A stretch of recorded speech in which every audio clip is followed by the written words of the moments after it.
Bernard, pourquoi le comité de pilotage est indispensable dans la réussite de la démarche Lean?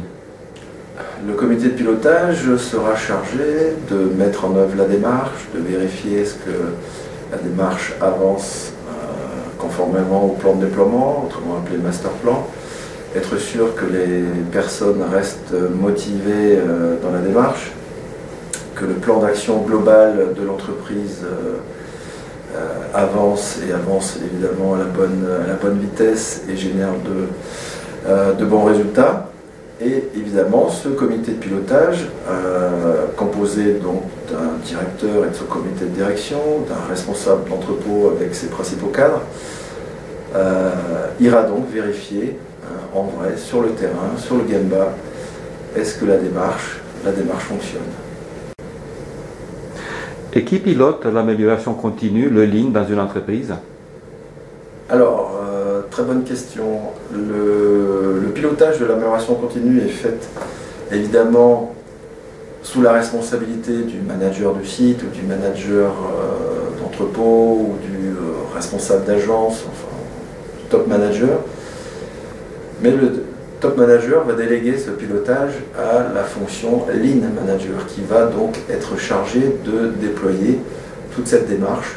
Donc le Lean Manager dépend de la direction, il fait partie du comité de direction pour avoir suffisamment de poids pour avoir une vision globale de l'usine ou du site. Et donc ce Lean Manager, garant de la démarche, va se faire aider de Lean Coach, des personnes qui vont coacher, former le personnel pour justement être capable de déployer beaucoup plus rapidement cette démarche. Évidemment, le Lean Manager étant garant de cette démarche, qu'elle soit faite suivant les standards qui auront été définis. Le déploiement de politique, c'est quoi? Alors, le déploiement de politique, le Policy Deployment, le Hoshin Konri, le Breakthrough Management, donc c'est un système qui va nous permettre de déployer l'ensemble des objectifs stratégiques au plus bas niveau dans l'entreprise.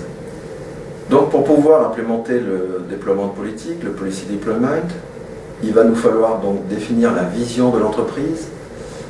Une fois que cette vision est définie, définir des objectifs stratégiques qui soient évidemment smart, spécifiques, mesurables, ambitieux, réalistes et évidemment temporel. On doit ensuite donc définir des objectifs par département, par secteur, à la fois qualitatifs et quantitatifs.